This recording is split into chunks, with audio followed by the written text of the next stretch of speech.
Muy buenas noches, muy buenos días. Metrópolis, ya en noviembre, como decíamos la semana pasada, que ya a partir de ahora comienza a sentirse el aire navideño. Nosotros tenemos la particularidad en la República Dominicana que comenzamos la Navidad con mucha antelación y después la extendemos como excusa para el gozo, como excusa para no pagar las deudas, como excusa también para evadirnos. Pero sin lugar a dudas, ya se siente la brisa. Cuando dije para evadir las deudas, Carlos Polanco, ahí decía Smerling que si me estaba refiriendo a él, no, jamás. Lo que pasa es que tú dices, después de diciembre, las personas decimos, después de diciembre te pago. Pero también noviembre, penúltimo mes del año, igual que diciembre, tiene la consecuencia, por la manera como lo asumimos, que nos vamos olvidando del día a día y creemos que como vemos a tantas amistades, como compartimos con familiares, como nos invitan a compartir, como se aparece don Pedro con esas canastas, entonces nosotros pensamos que ya los problemas se terminaron, que la factura de la energía eléctrica no va a existir, no que va a venir más baja, no, que no va a existir, que no hay que pagar alquiler, que no hay que pagar combustible, y eso no es así. Y sobre todo, que no nos van a asaltar en la esquina cuando salgamos de aquí del canal AME 47. Es fecha para evadir, es fecha para un respiro, pero tiene, repito, sus consecuencias. Pero nada, buenas noches, buenos días, el saludo de siempre a todo el equipo que hace posible Metrópolis y que conforma AME Canal 47. Un saludo muy especial a Peluche, Carlitos. Dígale que lo sigo estimando. Él como que me olvidó, pero cada vez que lo veo en su programa, lo recuerdo muchísimo. Tenemos una agenda muy completa.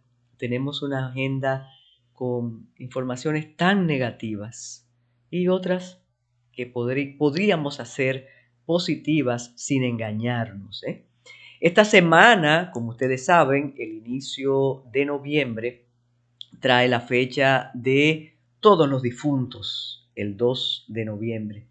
Y es una semana que conforme con la tradición, visitamos las tumbas, visitamos el lugar donde descansan nuestros muertos. Y hasta ahora, en la tradición dominicana, otra vez la tradición, pero aquí recién es que comienza el asunto de la cremación y la existencia de los columbarios, que la proveen sobre todo las empresas funerarias privadas, pero la mayoría del pueblo dominicano entierra a sus muertos, los coloca en los nichos o debajo de la tierra, en los cementerios. Y hice ese previo para lamentar el descuido lamentable de los cementerios en la República Dominicana. Los del Gran Santo Domingo, ni les digo, los de la capital, un absoluto desastre. Y el problema es que intentan repararlos, los reparan, los acomodan, pero hay toda una cultura de cementerio que impide que permanezcan los arreglos que se hacen ahí. Los reportajes que vimos en los medios escritos el día de difuntos realmente avergüenzan a las autoridades y nos avergüenzan a nosotros. Señores, señoras, si ustedes no pudieron ver eso, les cuento que están las osamentas en los caminitos del Camposanto. Los huesos, porque entran, rompen el nicho, sacan la madera, el ataúd y dejan las calaveras, profanan las tumbas. Así dice el Código Penal. El Código Penal tipifica la profanación de tumbas. Hay negocio de todo, hacen oraciones, celebraciones, ceremonias. Es decir, los cementerios son de nadie, o mejor dicho, pertenecen a quien los ocupa, pero no a los muertos, no, sino a quienes deciden administrar esos espacios, a espalda de las autoridades. Yo tengo la convicción, en el caso que nos ocupa, que es el caso del Distrito Nacional, que después que la alcaldía del distrito, específica e individualmente la alcaldesa del Distrito Nacional, vio esos reportajes, yo tengo la convicción que va a intervenir esos sitios, porque lo que se reportó, reitero, es sencillamente lamentable. Ese fue el resultado del Día de Difuntos, que fue el 2 de noviembre. El 2 de noviembre también recordamos la despedida del muy apreciado Juan Emilio Bosch y Gaviño. Don Juan, que falleció un 2 de noviembre y fue despedido como merecía un hombre de su estatura, no solo por haber sido expresidente de la República y haberlo derrocado 7 meses después de la asunción al poder, sino por haber sido uno de los intelectuales más importantes de la República Dominicana, un escritor paradigmático de la región, del que decían escritores que lograron el Nobel, como García Márquez, que aprendieron a escribir cuentos por las enseñanzas de don Juan Bosch. Fundador de 2 partidos, del PRD y del PLD, murió dejando tras de sí una estela de dignidad y de respeto como pocos dominicanos. Así que siempre vamos a recordar a don Juan Emilio Bosch y Gaviño. Bueno, y el saldo de este fin de año va a ser un saldo lamentable. He dicho lamentable varias veces, pero es que el saldo es dramático, trágico. Todas las muertes, los asesinatos, los homicidios, las violaciones, el caso de la niña de Elías Piña, realmente estremece, sobre todo porque el autor es un reincidente. Es decir, él había hecho lo mismo, había sido condenado y había escapado de la prisión. Pero dejemos eso para tratarlo en otro segmento, y en esta presentación de Metrópolis vamos a reiterar los saludos a todos ustedes, a todo nuestro personal, al personal de Ready para Exportar, pedirles prudencia ya en este noviembre, en una época y en un país donde todos mandamos, donde nadie quiere obtemperar reglas y la autoridad cada vez es menos autoridad. Y lo hemos advertido desde hace mucho tiempo, pero no hay manera de remediar ni de solucionar esa sensación y esa situación, a pesar de decirlo y repetirlo, y a pesar de los discursos triunfalistas y de que vamos muy bien.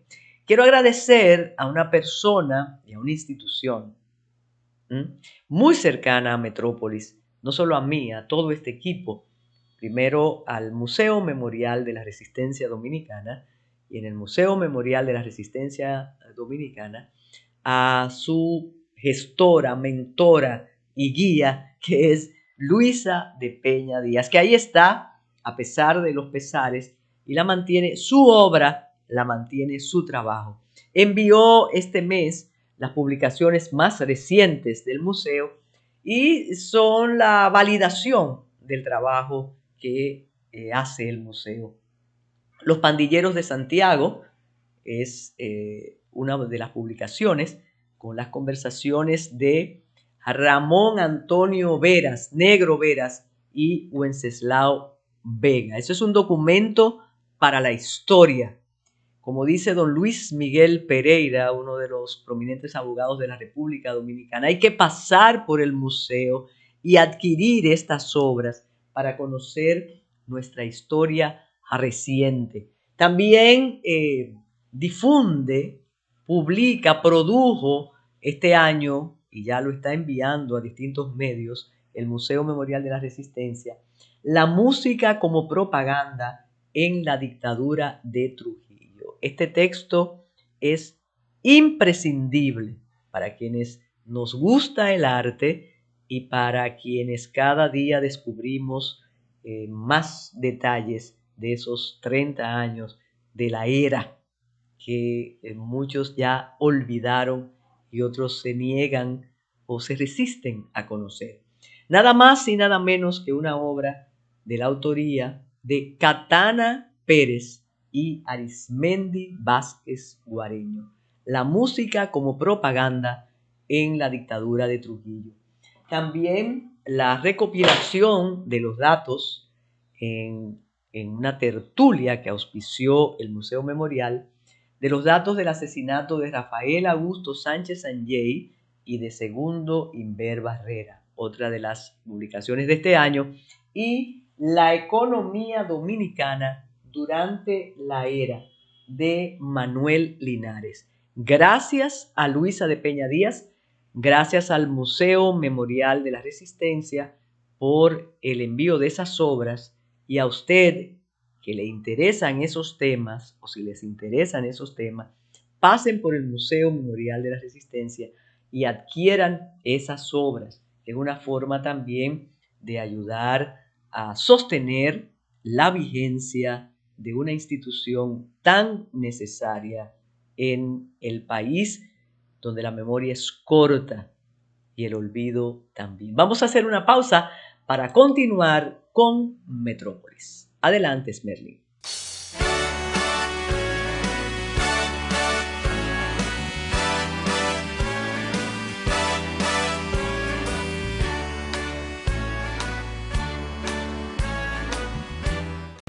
Y ocurrió lo que algunos auguraban que tenía que ocurrir en Brasil, que es el triunfo de Luis Ignacio Lula da Silva.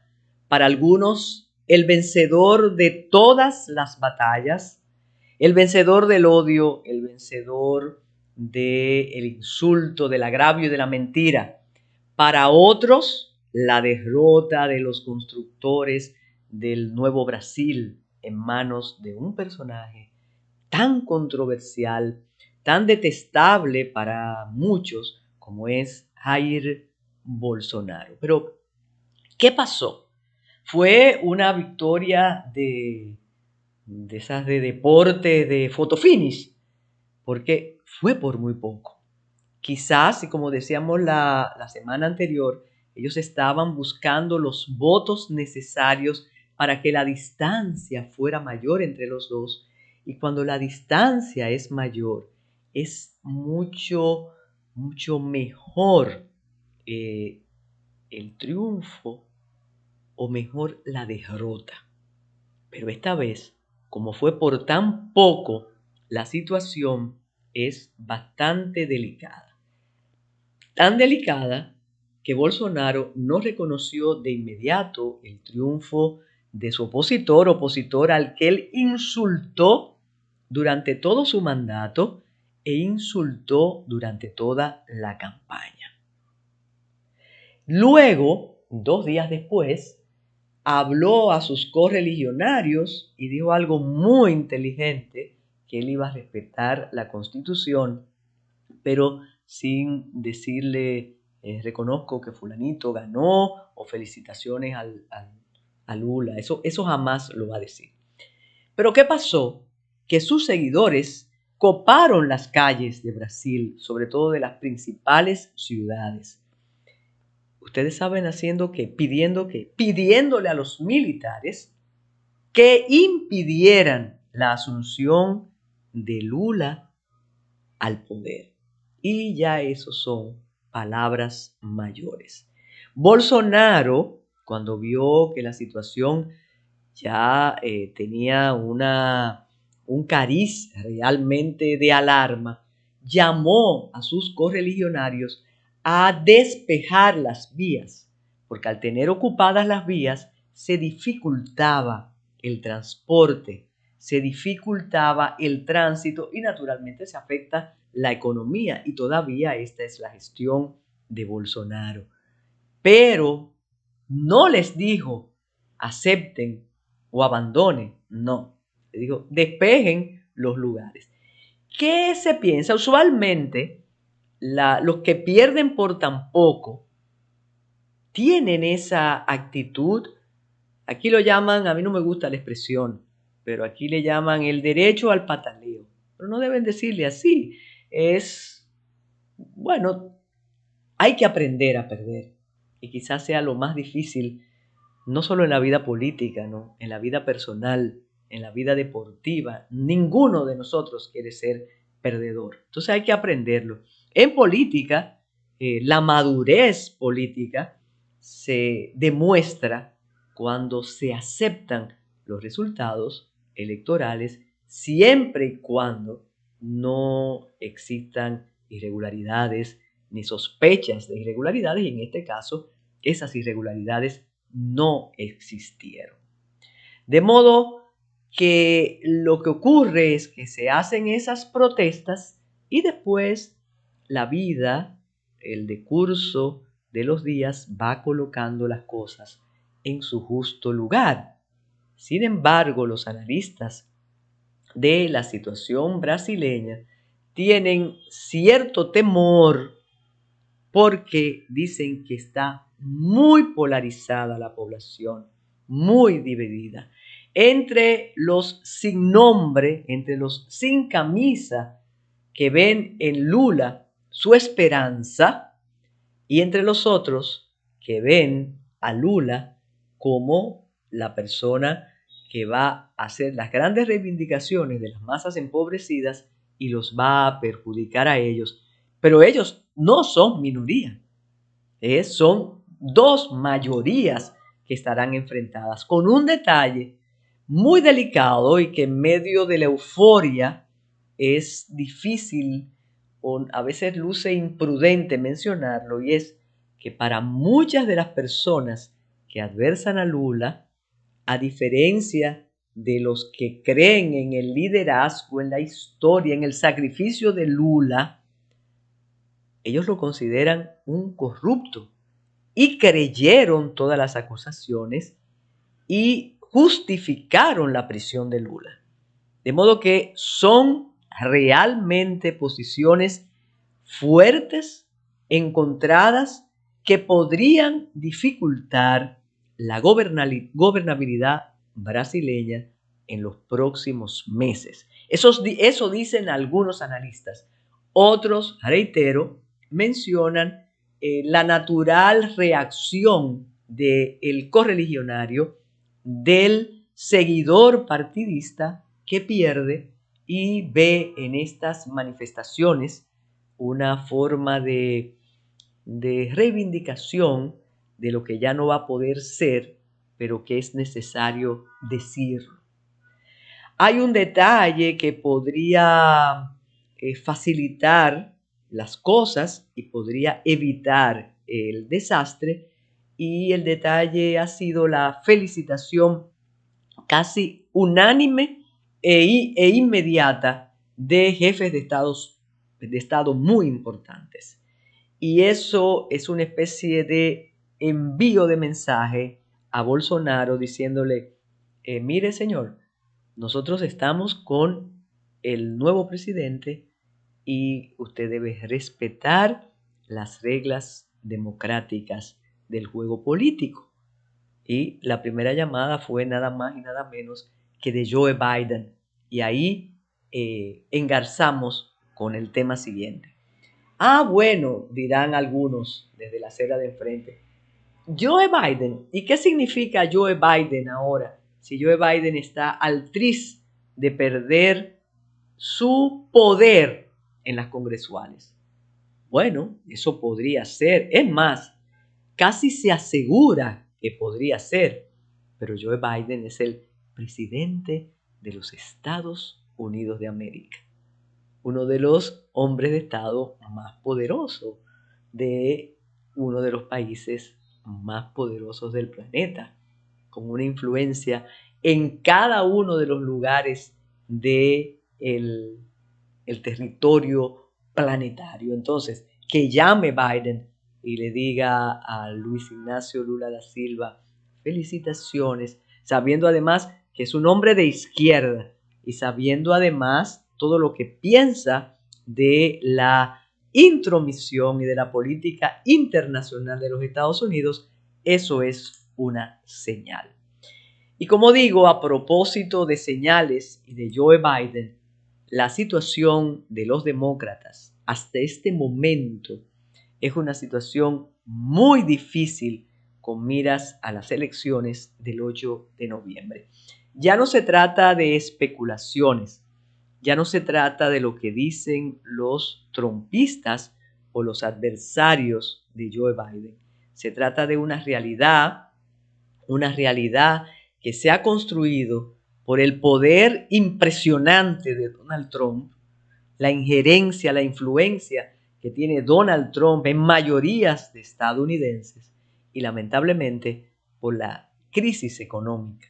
Recuerden aquella anécdota que le atribuyen a Clinton, es la economía, tonto.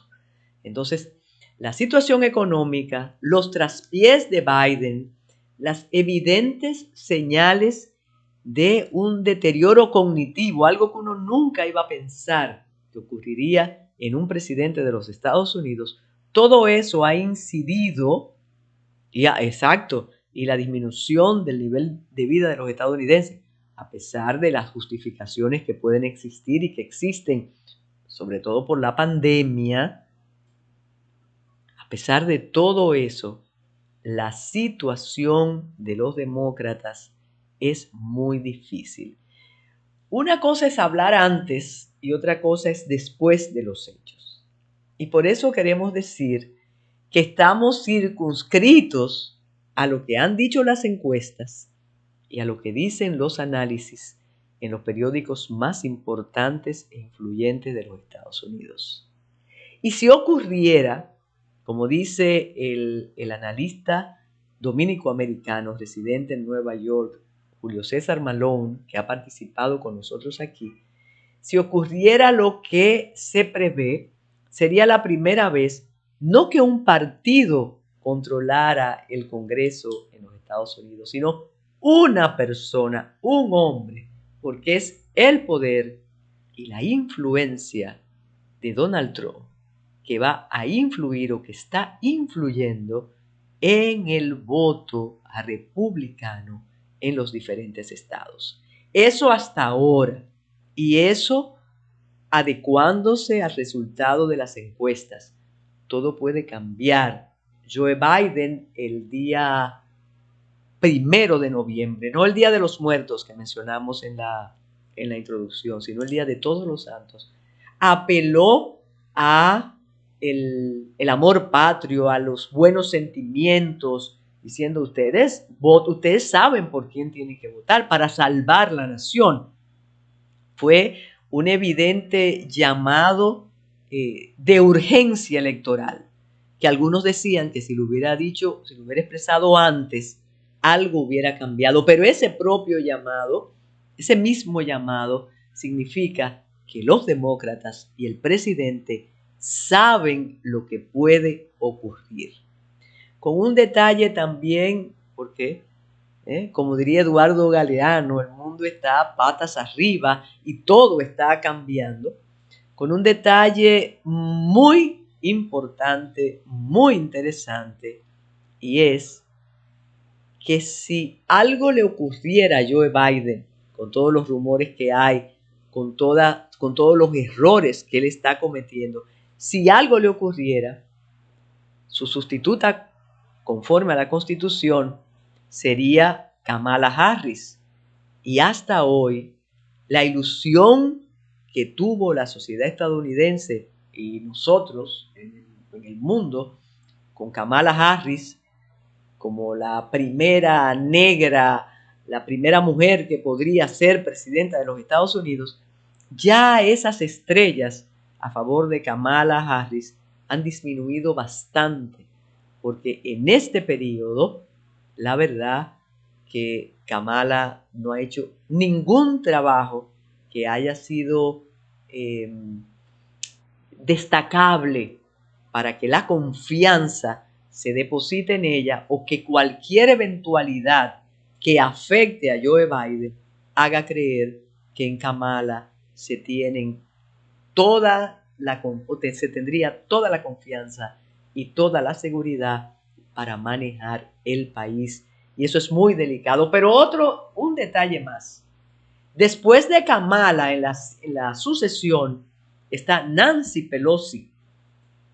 Bueno, una mujer, don Pedro, sí, de 80 y tantos, lúcida, muy bien, pero Nancy Pelosi ya tiene una diferencia con otros estados, ya provocó el equilibrio internacional con aquel episodio de la visita a Taiwán. De modo que la situación en Estados Unidos es bastante delicada, parece mentira, pero es así, y como ustedes saben, cualquier inconveniente en los Estados Unidos afecta al mundo. Eso es, pero nos afecta a nosotros como nación de manera radical y determinante, nada más pensando en la cantidad de dominicanos y dominicanas residentes en los distintos estados de Estados Unidos. Y a propósito del poder de los Estados Unidos, cuando regresemos vamos a comentar las consecuencias de la visita de la poderosa secretaria de Estado para Asuntos de Seguridad y Democracia, que vino hace una semana y que ha sacado el tema Haití de la agenda del presidente de la República. Las cosas que pasan por aquí. Una pausa, Esmeralda.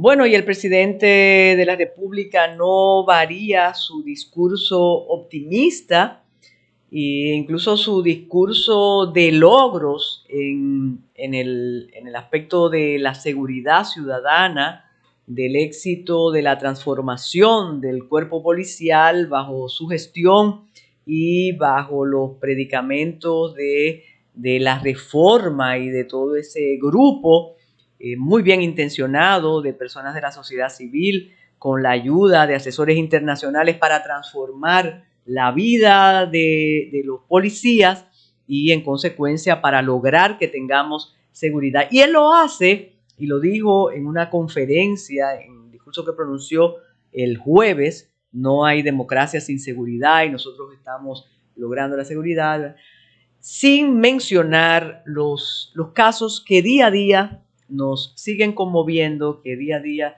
siguen exponiendo la seguridad de cada uno de nosotros, con nombre, con ubicación, desde la marginalidad hasta sectores medios y altos. La ventaja que siempre ha tenido esta administración es lo bienvenida que ha sido en los distintos medios de comunicación, y por eso no se le mortifica mucho y no se le daña la fiesta. Pero la verdad que el clamor público es de reclamo a seguridad, seguridad por todas partes. Los jóvenes, los menos jóvenes, los más viejos, estamos en una situación de temor constante. Y en ese contexto, y reitero, el presidente siguió entusiasta hablando de la seguridad. Y seguimos con el país seguro y seguimos, como decíamos en un trabajo publicado en mi columna del lunes pasado, si lo que hacemos es seguir comparando con las estadísticas de otros lugares, bueno, pues vamos a seguir ganando, aunque estemos caminando entre ataúdes. Pero si eso es lo que indican los hacedores de la estrategia de comunicación, les va muy bien y no hay dudas. Pues el presidente insistió en la seguridad y en la democracia mientras todavía se lloraba a Víctor Herarte. Víctor Herarte fue un artista muy querido en la República Dominicana, más que apreciado en su tierra chica, en Santiago, donde hizo toda una vida de filantropía artística, de asistir, de ayudar, de enseñar, de embellecer, porque era uno de los decoradores y de los paisajistas más contratados y a mejor al más alto precio, claro, y fue asesinado en su casa. Detalles tenemos pocos, se habla de estrangulamiento, se habla de golpe, no importa, el asunto es que todavía al cierre de este programa no tenemos datos concretos acerca de quién lo hizo y por qué lo hizo. Y hay tantas maneras ahora de saberlo, aunque cuando se trata de esos seres intocables, los que cruzan y vuelven, los arrayanos, los que van y pasan una frontera que cada vez existen menos, entonces se sabe mucho más tarde lo que puede ser. Pero independientemente de cuándo sabremos y si sabremos los detalles concretos, Metrópolis se une al pesar por la muerte de esa manera de Víctor Herarte Vitico. Cuando digo de esa manera es porque todos de alguna manera nos vamos a ir, vamos a morir, pero la forma en que terminaron con la vida de Víctor Herarte de verdad estremece. Y ahí volvemos a la inseguridad.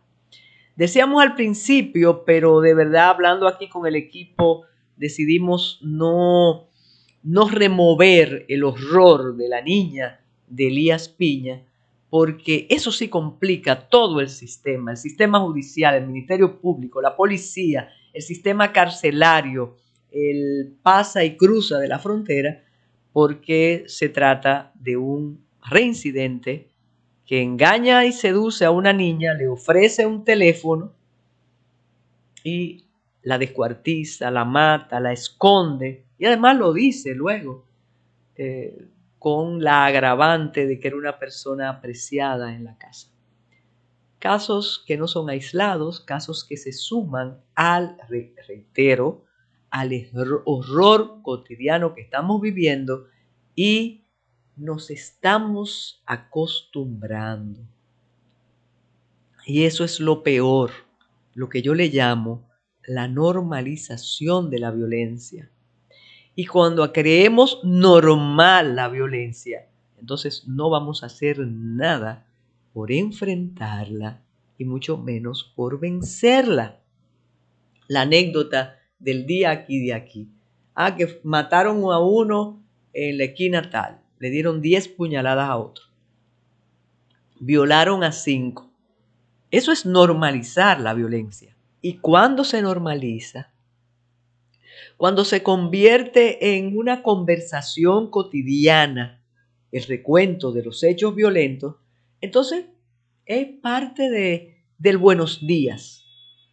Y eso nos está ocurriendo. Y el panorama no luce esperanzador. En el caso que mencionamos de Elías Piña, pero claro que el hombre lo condenaron, pero salió, se escapó de la cárcel. Pero en ese contexto tenemos que mencionar algo que fue noticia la semana pasada. Y aquí lo comentamos in extenso. Fue la visita de la subsecretaria para Asuntos de Seguridad Ciudadana de los Estados Unidos, Usra Sella, una poderosa funcionaria estadounidense que logró romper todas las reglas escritas y no escritas de protocolo, de diplomacia y de respeto entre los estados.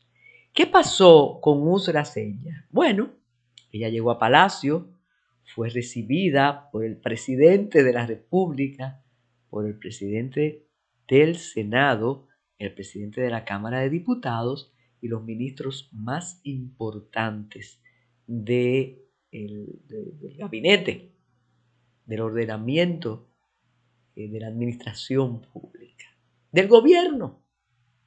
También por la Procuradora General de la República.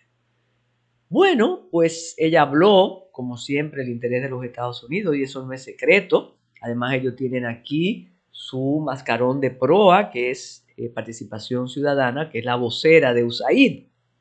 Entonces, ella habló de lo contenta que está con nosotros, con el presidente, por la promulgación de la ley de extensión de dominio, por cómo estamos llevando todos los casos contra la corrupción, cómo nosotros nos estamos portando muy bien.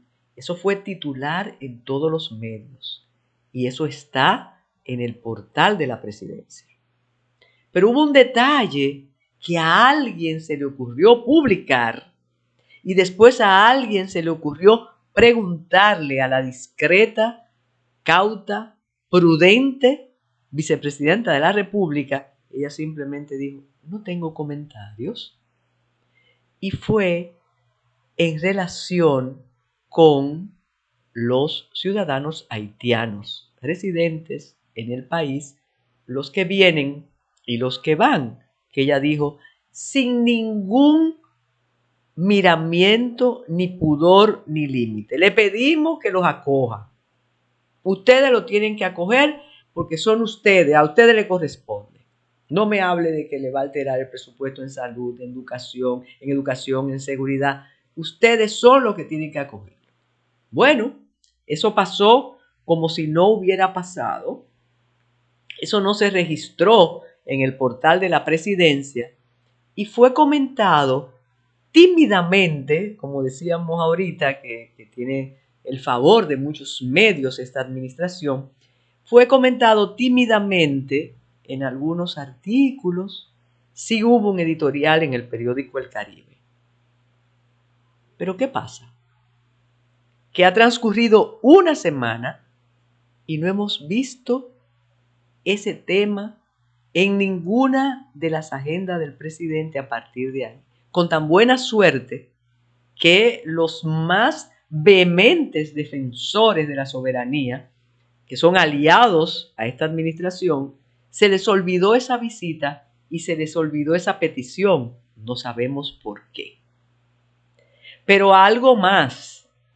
Luego de esa solicitud, publicó un periódico la cantidad, por eso es agua pasada y la sabemos, la cantidad de haitianos que están en los hospitales, que están en el sistema educativo nacional, etcétera, etcétera. De modo que, y ahí en solitario me voy a anotar un tanto, siempre dijimos que todo el clamor del presidente de la República en foros internacionales diciendo no podemos nosotros solos con Haití, tenemos que recibir el respaldo y la ayuda de la comunidad internacional.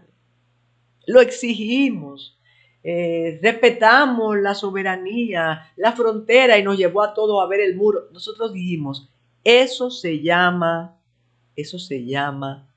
pura demagogia, eso no puede ser, porque el presidente tiene en el cuello la exigencia y la petición de Estados Unidos, que por demás ellos confunden los dos países.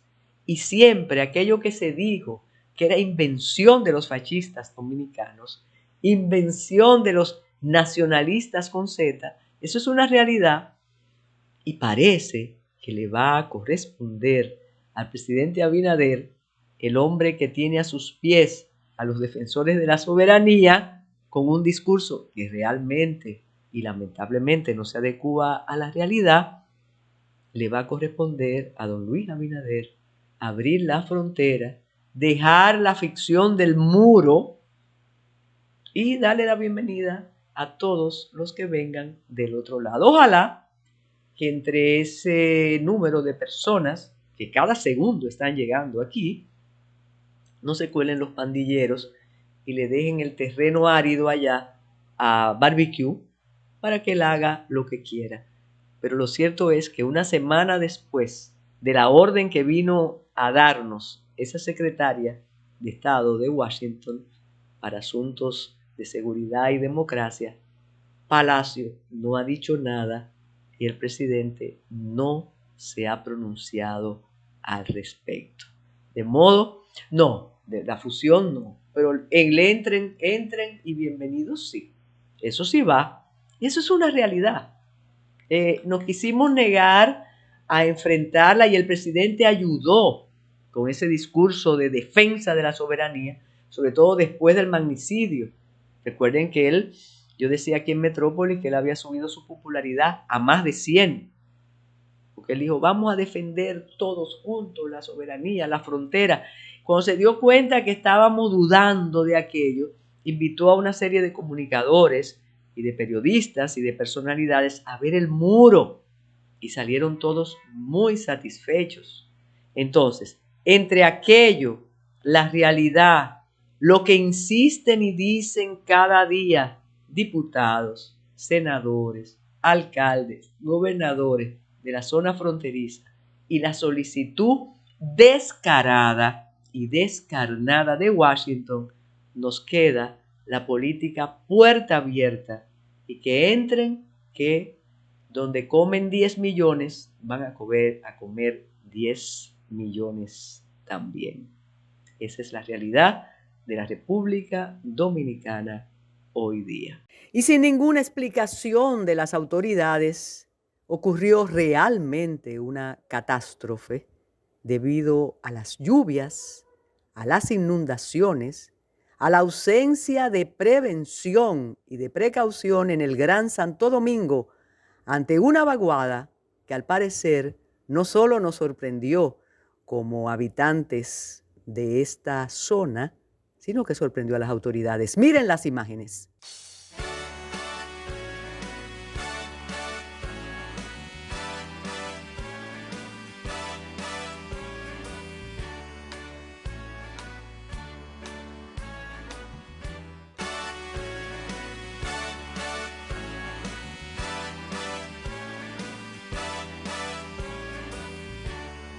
Después de la pausa, ready para exportar, como siempre.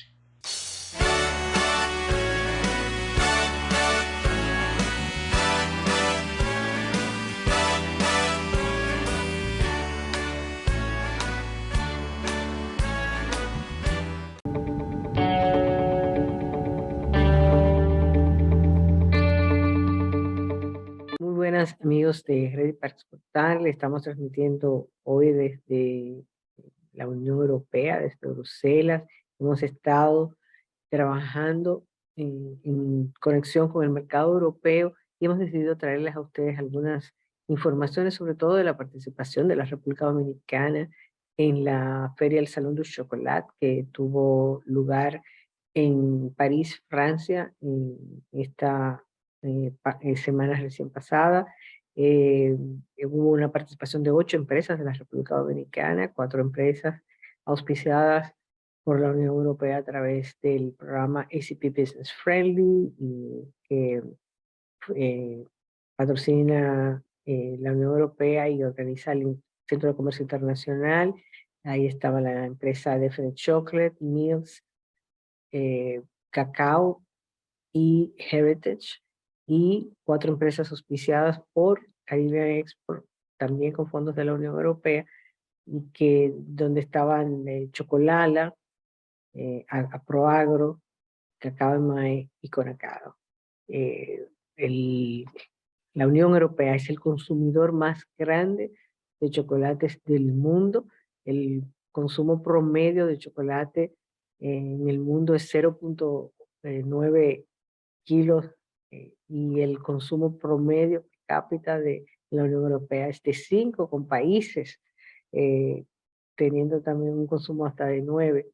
Eh, los suizos consumen 11 kilogramos per cápita de chocolate. Eso quiere decir que hay una gran cantidad de consumidores buscando sobre todo el chocolate especializado, el bean to bar, que es desde el árbol hasta la barra de chocolate, un chocolate de calidad, un chocolate como el que exporta la República Dominicana, que somos líderes en el mundo de exportación de chocolate de cacao orgánico, y de ese cacao orgánico se hace el chocolate. Cada vez más le estamos agregando valor al chocolate dominicano, y por supuesto la Unión Europea era un lugar importante para estar, para promover la calidad del chocolate dominicano. La Unión Europea importa unos 1.521 las toneladas de chocolate, aparte de el cacao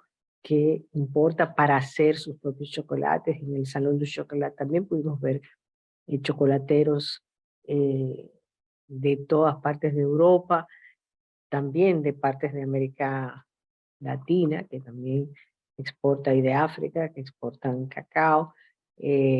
La calidad, los chocolates que se encuentran en los mercados, sobre todo de los chocolatiers y de los pasteleros. En el caso de París, se menciona mucho el origen y también en algunos casos también cómo se cultiva, de dónde viene y la historia de cada uno de estos lugares de donde viene el chocolate. Todo es parte de la experiencia de, del, del consumidor. No solamente es el arte que le ponen, las recetas, la forma de hacerlo, sino también que les interesa mucho esa historia. Cada vez más el mercado de la Unión Europea, a pesar de ser ese mercado tan importante, pues se complica un poco con el tema de, de los requisitos para exportar, sobre todo las nuevas normativas orgánicas, las nuevas, cada vez más hay barreras no arancelarias. República Dominicana tiene acceso preferencial al mercado de la Unión Europea, pero hay muchos retos para llevar ese, ese chocolate. Sin embargo, las empresas dominicanas están empezando a tener un impacto. Esa era una feria donde estaba abierto al consumidor. Los consumidores estaban comprando y estaban degustando chocolates dominicanos y con mucho interés también de parte de compradores, de otros chocolateros. Fue una experiencia positiva. República Dominicana, la participación dominicana, como les dije, estuvo organizada Caribbean Expo, el Centro de Comercio Internacional, también estuvo presente Pro Dominicana, eh, apoyando a las empresas dominicanas que estaban presentes ahí. Es importante que como país le pongamos prioridad a este sector que es tan importante como sector exportador, para que el cumplimiento de las normativas del cacao pues se pueda facilitar, que nuestros productores puedan cumplir con estas normativas para asegurar que podamos mantener la cuota de mercado y superar la cuota de mercado. Y que además de exportar el cacao en grano, pues podamos agregar el valor al cacao y cada vez más tener un chocolate dominicano diferenciado, eh, valorado, que cuando cada barra de chocolate diga cacao de la República Dominicana, y sobre todo de diferentes puntos de la República Dominicana, que es también donde ahora se ofrece una oportunidad para que diferentes sectores de donde se produce el cacao dominicano puedan competir, eh, produciendo un cacao de mayor calidad y que tenga esa denominación de origen. Se está buscando cada vez más. Visitamos chocolaterías en París, donde el hecho, y chocolaterías belgas, donde el hecho de que se conocieran exactamente el pueblo, la zona de Perú o de Venezuela o de cualquier otra parte del mundo que se produzca cacao, aportaba valor a este producto independientemente de las características propias de ese producto. Esa historia era importante y por eso es tan relevante que nosotros apoyemos a los diferentes sectores y que cada región del país le ponga no solamente las características de un buen cultivo, sino también la historia de cada una de las regiones donde crece y donde puede seguir creciendo el cacao dominicano. Y no podemos despedirnos de esta Semana de Rey para Exportar sin recordarles que eh, sintonicen la serie de charlas organizada por la Asociación Latinoamericana de Exportadores de Servicios, ALES, que todos los jueves del mes de noviembre Los Alex Talk están presentando diferentes áreas del sector servicios que tienen un impacto en las nuevas tendencias que van a hacer que podamos cada vez más ser exportadores de servicios. En estas semanas recientes se habló de las fintechs y de las criptomonedas y de los NFT, todas las tendencias, pero en los próximos eh, eh, presentaciones vamos a hablar de las políticas que se necesitan para desarrollarlo, las tendencias para competir y para poder captar las inversiones y los contactos internacionales para que podamos cada vez más exportar servicios globales. El tema general es cómo agregamos valor y cómo nos diferenciamos, y creo que ese es un planteamiento que todos nos hacemos de cara al momento en el que estamos viviendo, donde tenemos eh, problemas económicos, perspectivas económicas no muy halagüeñas, donde el sector servicios sí tiene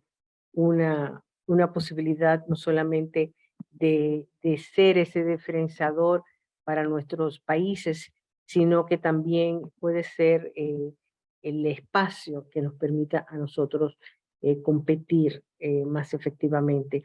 De hecho, las exportaciones de servicios globales en América Latina crecieron un 11.5%. En el 2021 mostraron su resiliencia durante la pandemia y han permitido que países que enfrentan problemas económicos puedan palear un poco, disminuir un poco esos riesgos, convirtiendo parte de su empleomanía y de su economía al área de servicios. Las exportaciones de América Latina y el Caribe en servicios globales fue de 46.500 millones en el 2021. Es un pastel que aún con esa cifra es solamente un por ciento todavía muy menor de lo que es el pastel internacional de exportaciones de servicios globales. Y cuando hablamos de esto, hablamos de la tecnología, de los servicios profesionales, de los servicios empresariales, de las industrias creativas. Todos estos nuevos sectores en el que nuestro país estamos tratando de desarrollar, pero que tenemos que seguir impulsando, y estas conferencias proponen un marco interesante para discutir estos temas y para eh, ver por dónde van las tendencias, por dónde van las empresas que son líderes en América Latina, qué están haciendo y cómo nosotros podemos eh, hacer alianzas o ver qué modelo, cuál es ese camino que han seguido y cómo nosotros también podemos hacerlo. Muchas de esas empresas son las llamadas startups globales, nativas globales. Desde el inicio se crean pensando en grande y en apostar a la alta tecnología. Nosotros tenemos jóvenes dominicanos que están trabajando tecnología de punta, están trabajando con inteligencia artificial, que están trabajando, algunos de ellos ya lo hemos presentado aquí en Ready para Exportar. Ustedes pueden ver algunos de los casos que hemos presentado desde las entrevistas en readyparaexportar.com. Si buscan tecnologías, si buscan exportación de servicios, van a ver algunos de estos casos. Pero todavía como país podemos crear un ecosistema más amigable a la exportación. Tenemos que seguir apostando en crear, en formar ese talento en las nuevas tecnologías. eh, a pesar de que ya pasó el boom de la contratación internacional y que las grandes empresas tecnológicas están anunciando recortes, todavía hay una demanda por talento, sobre todo en estas áreas de las que estamos hablando, de industria creativa, de tecnología, de servicios profesionales, los llamados servicios modernos. Tenemos una estrategia de exportación de servicios modernos en la República Dominicana y tenemos que aprovechar eh, estos contactos internacionales que Alex ofrece. Es una puerta, una ventana también para la República Dominicana. Así que ojalá puedan participar de este próximo jueves y todos los jueves de noviembre. Bueno, esta es todo el contenido de Crédito para Exportar por hoy, así que les agradecemos su sintonía y los esperamos la próxima semana.